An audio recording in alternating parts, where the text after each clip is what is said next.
hierarki orang Melayu ni Allah, Muhammad, Piramli. Okey. Jadi okey. Kau jadi pengarang kau tak? Okey, saya akan sambung nanti yang pasal filem perlu ada statement ni. Tapi sebelum tu, saya nak pergi ke sebab abang pernah mengeluarkan kata-kata kesat semasa live rancangan Teleskop tahun 1995 waktu itu abang pernah mencarut lah, kita nak cakap abang pernah mencarut dalam live tu. Boleh abang ceritakan sikit insiden ketika itu yang membuatkan abang boleh terlepas ataupun abang melepaskan kemarahan abang ketika tu? Itulah dia masalahnya masa tu abang dengan abang itu, kita orang memang tahu musuh utama kepada bangsa kita, karyawan kita ialah Cetak Kompak, Lanut Cetak Kompak. Sekarang dia orang buat isu tu, rancangan Teleskop ni live, dia program yang ni live. Jadi dia buat tajuk dia apa bang? Tajuk yang live tu? Rancangan tu nama dia Teleskop, TV3. Topik dia? Teleskop. Topik dia masalah Cetak Kompak. Oh, okey. Alright. Masalah. Ya. Jadi dia orang panggil, tak ingat lagi hari tu, besok tu Raya Cina. Dia panggil beberapa artis lah semua, ada yang ni abang, ada itu Nash, Arwah M. Sarip dan orang-orang daripada industri kononnya dan juga daripada Kementerian Perdagangan ke apa. Jadi yang buat abang bengang tu sebab cara dia orang, kau nak cerita tentang ni Cetak Kompak, tetapi ini isu besar, tapi engkau bawa hanya setakat orang pegawai yang kelakarnya semua adalah dalam bukunya, ada abang ceritakan kelakarnya. Abang jumpa pegawai ni sebelum program start dalam toilet tengah lepas make up, macam tak pernah masuk TV. Aku nak cerita, aku dengan itu datang sebab kita nak bincang tentang masalah besar, masalah piuk nasib kita orang. Bukan untuk kita orang aja, generasi akan datang. Maknanya budak-budak sekarang ni semua, itu tahun 95 tu. Tapi kau boleh hantar pegawai yang tak tahu apa pangkat dia, yang tak boleh jawab apa soalan yang kita nak ni. Dia hantar, dia jemput orang kata penerbit ataupun tuan punya syarikat rekod yang memangnya lanon yang kita tahu. Jadi di situ yang kita orang macam, apa hal kau merepek, tak tahu lah lama. Ujung-ujungnya abang bagi rumusan masa tu segmen yang kedua sebelum segmen ketiga. Abang kata tak payahlah kita nak cerita mengarut macam ni. Abang cakap masalahnya kerana menteri kita, tak, masalahnya kerana negara kita ni banyak sangat rasuah, menteri rasuah apa semua. So what's the fuck man, itu aja abang cakap. Itu aja abang cakap. Itu aja abang cakap. Tapi tahulah khabar kan, masa tu belum ada benda-benda ni kan. Kalau dah ada malam tu kau cuba, kau jawab tu depan-depan juga. Dan untuk pengetahuan semua, dalam buku tu pun ada, jadi abang boleh cerita. Lepas program tu, masuk segmen ketiga, abang dah tak boleh masuk lagi. Dia tahan, penerbit tu tahan. Nick Nazmi. Dia tahan abang okeylah, tak apalah. Tu, habis tu abang pun keluar. Abang keluar, dengan itu apa semua, keluar nak pergi kat kereta. Masa tu TV3 Jalan Liku, Bangsa. Nak pergi kat kereta, cameraman datang. Ambil gambar. Abang berangin lah, abang kata, tak cukup-cukup kan kau nak ni. Aku punya, kau nak ambil lagi gambar aku. Abang nampak kamera tu ada merah, kalau lampu merah. Jadi kamera on. Itu yang abang pergi dekat kamera tu, abang panggil cameraman tu. Lu main sini.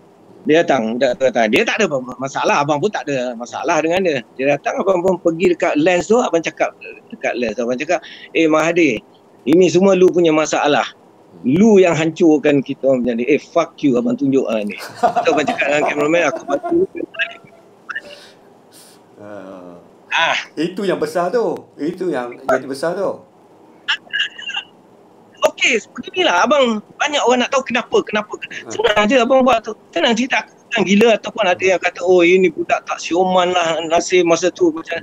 Senang cerita. Kalau aku bukan pengarah filem, aku takkan sebut benda kata fuck tu dalam ni. Because Kalau aku bukan pengarah filem ataupun orang biasa kau sebut macam tu, yes, gila. Sekarang aku sebut itu pure nasihat aku dan aku berhak cakap kalau kau dah tak faham sangat, itu bahasa yang aku terpaksa gunakan. Itu saja.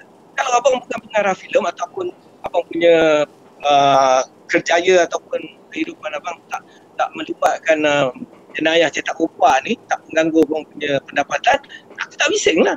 Ini dah kasih tahu, dah buat filem, dah masa tu tengah memang kita orang all out. Lepas, bayangkan lepas tahun baru 86 sampailah peristiwa tu, memang masa tu memang kita orang lawan cetak rompak. Konsert pun tema cetak rompak.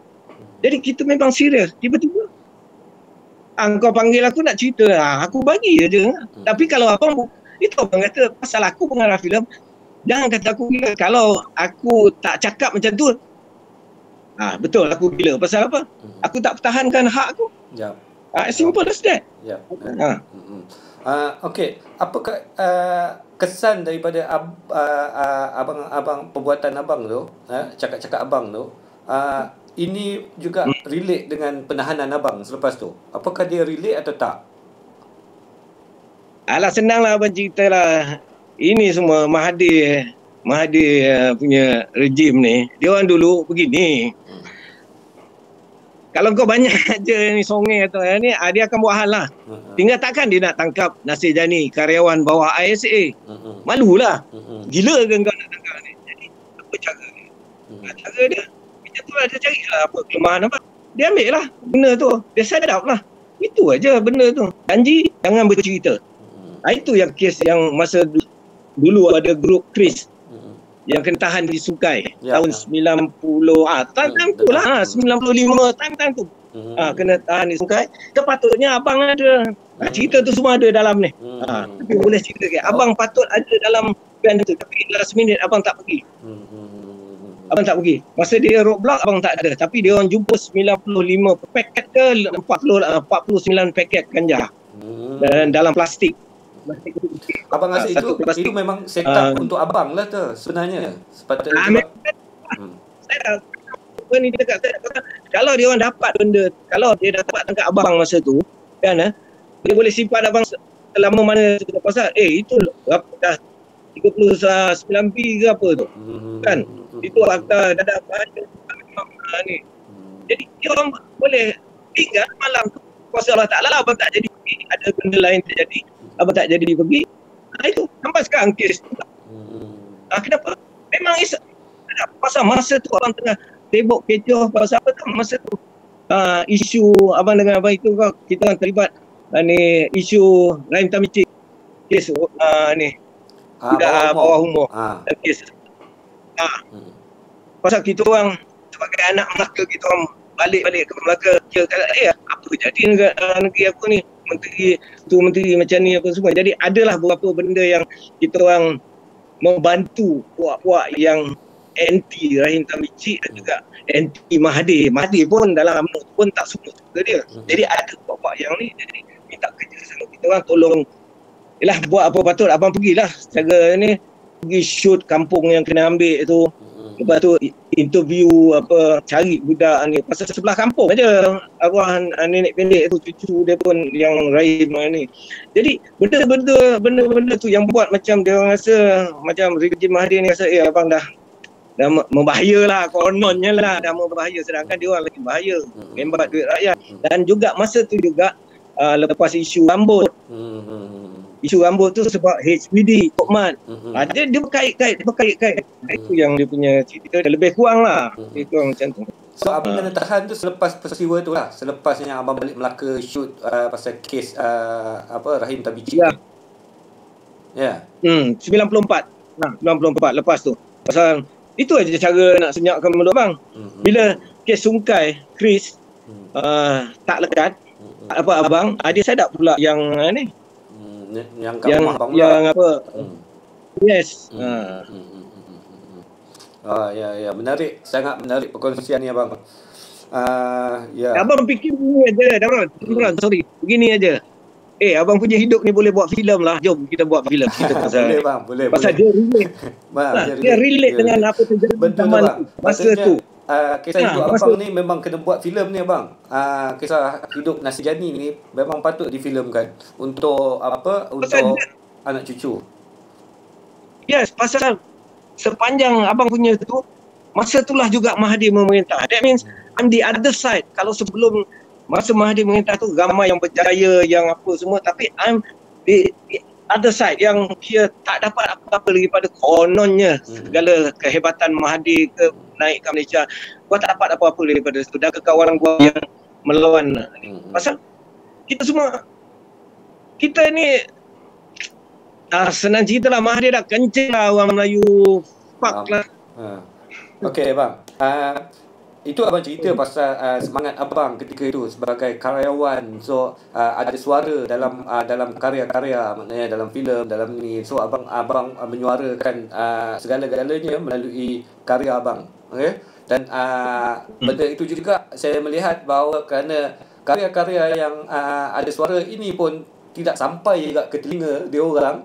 So ini yang membuatkan abang buat keputusan untuk untuk bersuara secara terus, bukan melalui karya lagi, tapi suara itu datang daripada Nasijani secara direct. Kerana statement-statement itu macam tak dipedulikan. Boleh saya katakan begitu? Boleh. Pasal lepas tu masa reformasi perubahan tu, itu yang abang terus terlibat dalam politik. Bukan terlibat sekarang ni, tapi maknanya mulalah berminat dalam politik, nak tahulah sampai abang dapat peluang shoot ni dokumentari Tok Arwah, Tok Guru, Nik Aziz apa semua. Kerana dah tak ada lagi macam I'm stuck to the wall, siapa lagi yang boleh dengar rintihan kita orang, keluhan kita orang ni. So kita harapkan parti yang membangkang lah masa tu. Itu yang ni. Dan satu lagi masa abang kau kata tadi statement dan abang punya kemarahan tu, selain daripada filem, banyak abang lepaskan bila dah tak dapat, dah kena gam. Lepas tu abang kena gam. Lepas tu abang kena gam. Tak boleh keluar apa semua.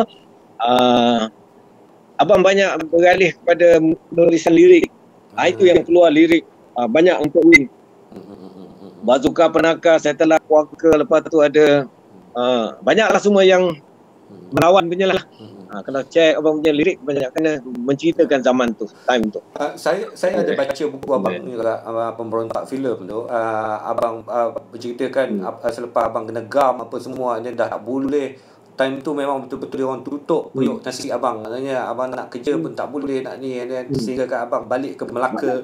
Abang stay kat Melaka. Ada juga kawan-kawan di Kuala Lumpur yang masih lagi aktif, minta abang tulis skrip tapi tak pakai nama abang sebagai penulis skrip tu, pakai nama orang lain. Kerana kalau pakai nama abang tak akan lepas.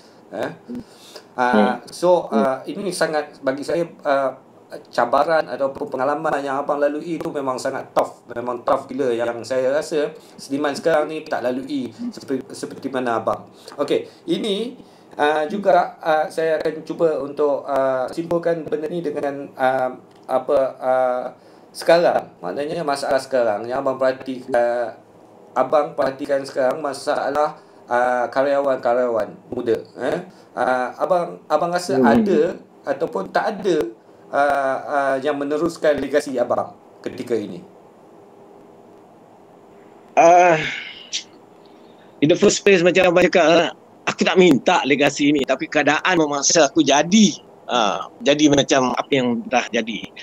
Jadi kita ambil iktibar daripada itu. Sebenarnya apa pun paling penting pada abang lah, yang abang tengok daripada sekarang punya, daripada dulu sejak abang terlibat dalam bidang ni sampailah sekarang, pada abang begini, masalah karyawan, especially filem, kita ada satu kelebihan pasal kita ada Finas.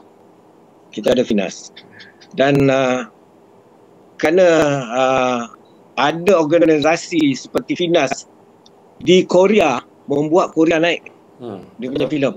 Jadi kita in fact kita tubuh Finas lebih dulu daripada Korean Film Council.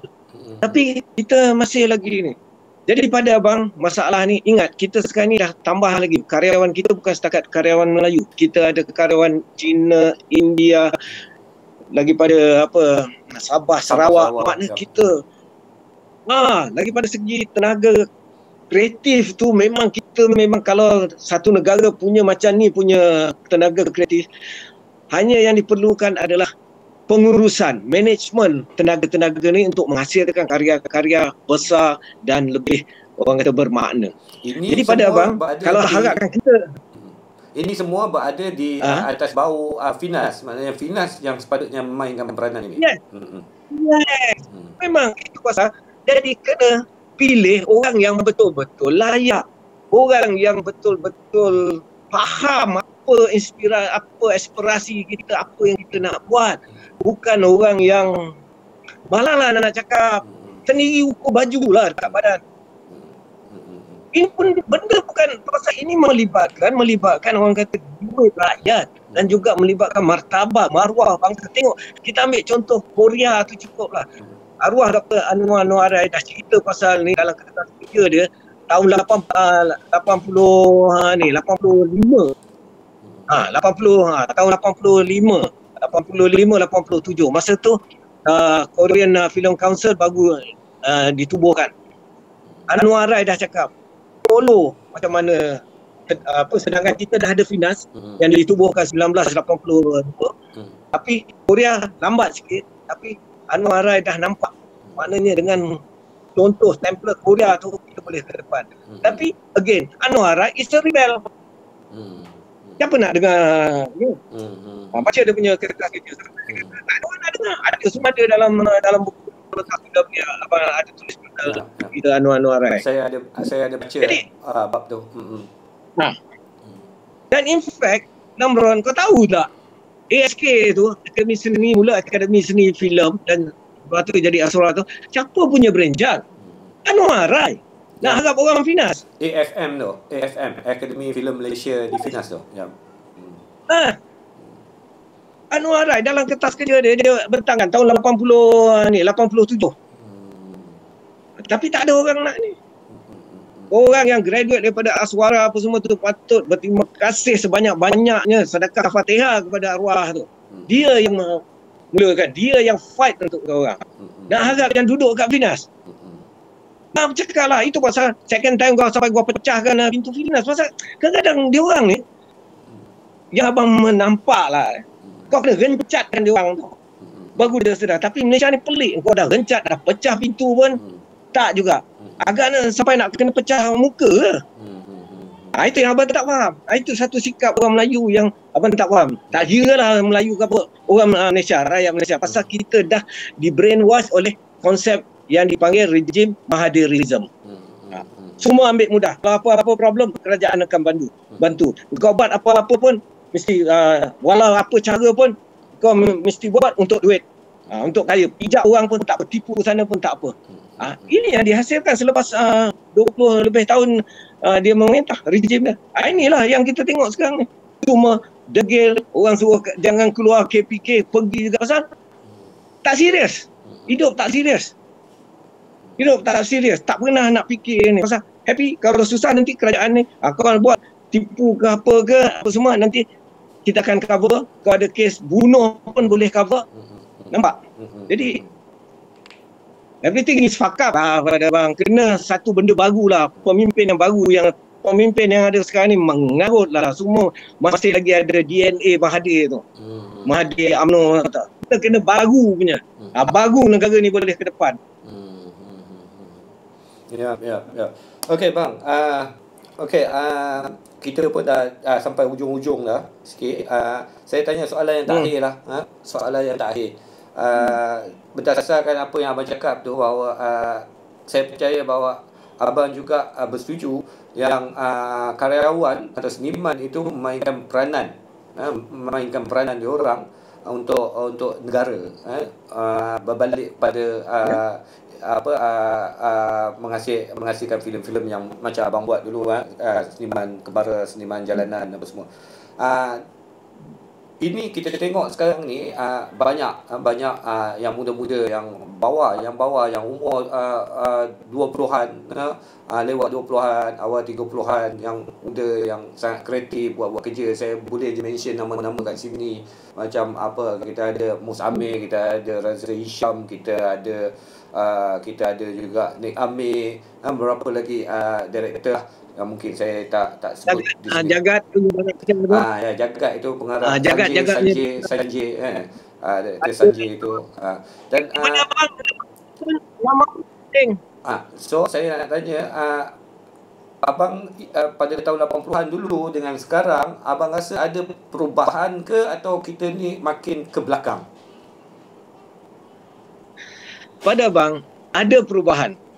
Perubahannya maknanya macam tadi abang sebut, ialah tenaga-tenaga kreatif yang kira orang kata dia punya pemikiran dan dia ada pelajaran, ada ilmu filem tu. Kebanyakan nama yang kau sebut tu semua ada ilmu filem. Di sini yang pada abang yang pentingnya, Finas kena cari orang yang menjaga Finas, yang mengepalai Finas, yang sama level dan boleh faham cita rasa anak-anak muda ni. Baru kita boleh menghasilkan filem-filem yang bermutu, ataupun filem-filem yang boleh dibanggakan. Bangga pun buat apa, tapi filem yang memberi, bukan racun lah. Filem yang membina negara, membagi impact kepada society dia kan. Ubah mindset society, masyarakat kita, mindset. Filem yang paling senang mengubah mindset orang. Mindset orang. Kalau kita ambil sambil lewa hidup ni, contoh asyik lawak, raja lawak, segala lawak, kan hidup pernah orang kata jangan dah anggap macam lawak. Bayangkan berapa tahun. TV ni sekarang sebenarnya, TV, filem, audio, visual ni sebenarnya memang satu benda yang orang kata dia boleh buat wonders lah. Kau boleh ubah mindset rakyat, kau boleh ubah segala lah orang punya sikap apa semua melalui filem, tapi dengan bahan yang betul, dengan statement yang betul. Betul bang. Saya setuju 100% tentang itu bang. Okey bang, kita pun dekat ujung. Saya kat sini saya baca komen-komen ni, banyak lagi dia orang buat permintaan